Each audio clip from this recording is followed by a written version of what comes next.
Well, good morning, everyone, and welcome to the CHASS Forum. As many of you know, CHASS is an organisation which is dedicated to the promotion and, dare I say, the protection of the humanities, arts and social sciences in Australia. And over the past couple of years, we've been trying to move the organisation forward by reconnecting with our members. And the members of CHASS, as you probably know, are both out of universities and out of arts organisations. So we're a very different kind of organisation to other organisations of this kind. We try to incorporate and include the whole spectrum of people who are engaged in our sector, and also, crucially, to represent the interests of our sector in government and to government. And one way that we try to do this is through this kind of event. And also the smaller events that we've had, and I hope that some of you have been able to go to those around in other cities. We had one in Sydney a couple of months ago, for example, and you will see more of those coming forward over the next couple of years as we try to take CHASS more on the road than it has been. This event is the descendant of a long series of events run by CHASS, which were called CHASS on the Hill. And some of you will have gone to some of those events. These were held in Canberra, and they had often input from politicians, from ministers, and so on. And they were very valuable, and they took us a long way forward.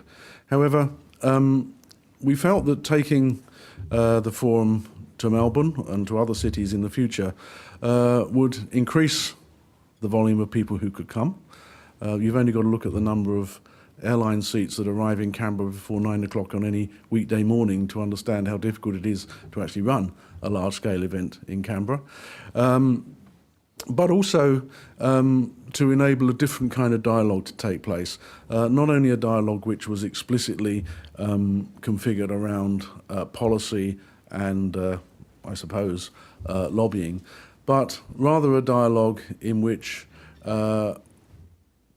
people involved in our sector, either as practitioners, as administrators, as managers, or in whatever form, would be able to come together and engage in a dialogue and learn from each other. And this is what we very much hope this forum will achieve over the next couple of days. And we hope that you'll enjoy the wide range of different kinds of speakers that we've set up. I'd also hope that you'll have noticed that this year, for the first time, we'll be awarding the CHASS Australia prizes. And again, we felt that explicitly associating our organisation with excellence in outcomes in practice, the book prize, the influence prize, and so forth, would be a good way of demonstrating our commitment to the sector and our commitment to the promotion of the sector. So I hope that over the next 2 or 3 days you'll find plenty to talk about. Most of all, I hope that you'll find plenty to talk to each other about, and that everyone will go away with an extended network which will stand them in good stead in the coming years. And even more so, I hope that when we run this event or similar event next year, not only will you all be here, but you'll also all bring a friend. I'd like now to invite Uncle Bill Nicholson and Damien Nicholson to perform the Welcome to Country.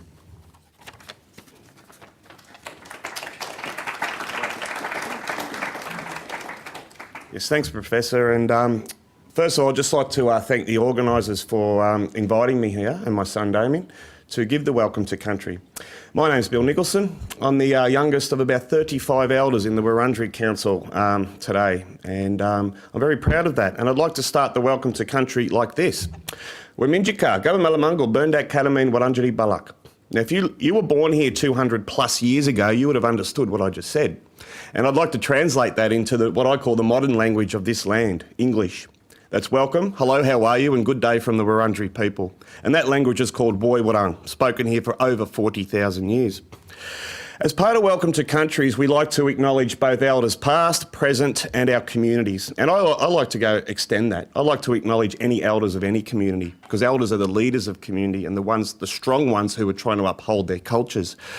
But there's something specifically why we acknowledge elders past here in Victoria, because if you don't know the Victorian history, approximately 300 Aboriginal people survived the colonisational impacts here in this state. So if it wasn't for our elders' ability to adapt to environmental changes over many thousands of years, and the last 200 years of the social changes on our country, there would not be one Victorian Aboriginal person in existence today, and that's why we acknowledge them and their strength. Connection to country is a great strength of ours. It was for thousands of years. We're trying to regain that in our communities. A great example is the beautiful river that flows through our city here, which is now known as the Yarra, but for thousands of years it was known as the Bitterdung. And it's a great symbol of our physical connection, living here sustainably under the law of the elders, and the spiritual connection. And just very briefly, the oldest stories of this land talk about men coming from the earth of that river and women themselves coming from the water. So who is Wurundjeri? I like to say Wurundjeri. Wurundjeri was probably the proper pronunciation. We say Wurundjeri today. Wurundjeri were the three family groups of the Bitterdung, or the Yarra River. They were the surviving groups. In 1863, a great inspiration to me, Simon Wonga, led the last 18 Wurundjeri people over the Black Spur to the township of where Hillsville now is, or the Corranderk Reserve. So we were on the brink of disaster, but as I said, elders with their strength allowed us to survive to today. Traditional life, what was it like? Well, when the Europeans came up what we now call Port Phillip Bay, traditionally the name is Nam and Geelong, where Geelong gets its name. There was many comments by the early Europeans about the condition of this land, pristine condition, reminding them of English parklands back home. This land was in top nick. And it wasn't just through fluke or just letting it grow widely, it was through experienced, knowledgeable land management. And one of the uses of land management was through fire, which physically cleaned up this land. So we lived in pristine condition. We were a fit and healthy people. Also, I think a great strength of traditional culture was it wasn't just mum and dad's role to bring you up and instill knowledge into you. It was also the extended family, the aunties, the uncles, the grandparents and extended family members. So by the time you hit initiation age, which was around the puberty years, you would have a very broad knowledge of what it was to be a successful, responsible adult within your society. I think aspects of that could still be used today. Colonisation, I like to use a modern day sort of example to maybe people can get a bit of a feel of how they would feel if this happened to you. Imagine going home tonight and having no access to your home. You and your family are out in the street. You go to the authorities to stand up for your rights, but the authorities don't give you any rights. You don't have any. Your language is then taken and changed. Your responsibility as a parent to teach your children what you think is important is also taken from you, as well as your children. Now, that is an attack on you and your identity. It wouldn't just affect you there and then or your children. It would also affect, as your children grow, their children and so on. We call them intergenerational traumas. They do stem from the past. So we really need people to understand this. And as an education manager myself at the Wurundjeri Council, you're actually looking at the whole education department right here. So there's not many of us. But to me, if you want to form reconciliation in this country, you can't do it unless you understand the people you're trying to reconcile with. And the way to do that is through education. That's the big key to it all. And I think that extends to the multiculturalism of our country now too. Understanding of one another and gaining that respect is very important. Now, I'll just finish the Welcome to Country, and actually, what is it? What is a Welcome to Country? I'll explain it in a modern illustration so people can maybe get a grasp of it. If you were to conduct a business meeting overseas, the Australian law says to you, you need a passport to gain access to that other country. You conduct your business, you might stay there a little while, and then you come home. That's the concept of the welcome to country. Traditionally, it was called Tandarum. Messengers were sent out to convey information. Once the information was conveyed, a period of time later, I know many ceremony grounds around this place, there's heaps of them. The ceremony would occur. Women would form one side of a large gathering circle and the men the other. An offering of vegetation from our elders to the visitors symbolised you could use the resources while you were conducting business, or a temporary agreement. We would snap spears in front of you to symbolise our responsibility not to hurt you. We would offer you water in a wooden bowl called a tarnuk, which you would sip to symbolise your responsibility to obey the laws of the land you were visiting. Then fire, as I mentioned, physically clean this land. The fire of the Tandarum's about what we call murup. Murup is your spirit. Now, we both have good and bad people in our community. We don't want the bad, but they're there. The old people used to believe both in good and bad spirit too. So by passing through the smoke of this fire, you're symbolising your spiritual cleansing. And as I like to say, respect of the laws of the land you're visiting too. Now, I'm not lighting fires up here for you this morning, so don't worry about that. But I'd just like to say to people, I've been studying Wurundjeri law for nearly 20 years, and it says something to me. It says, I cannot welcome anyone to this land unless you respect the land, the people of the land, and their culture. And then we can say, Waminjika Yiman Wurundjeri Balak Willambiik, which is welcome to Wurundjeri's home and welcome to Wurundjeri country. So thank you.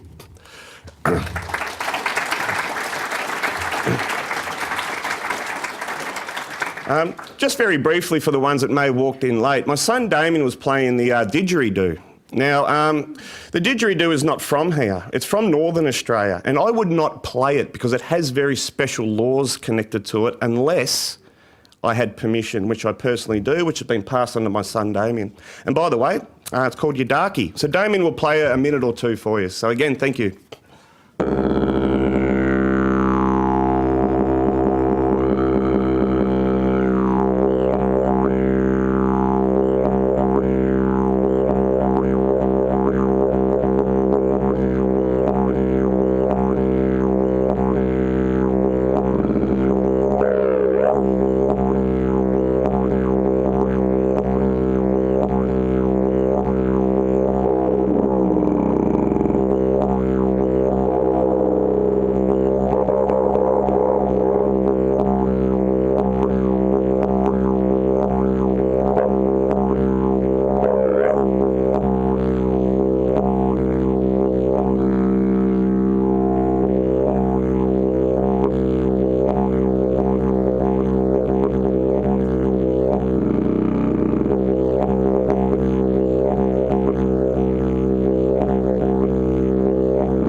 Well, thank you, Uncle Bill, Damien, for that welcome to country and that performance. And the motto of CHASS is what makes us human. And I think you remind us that probably the first people of this country have never forgotten that.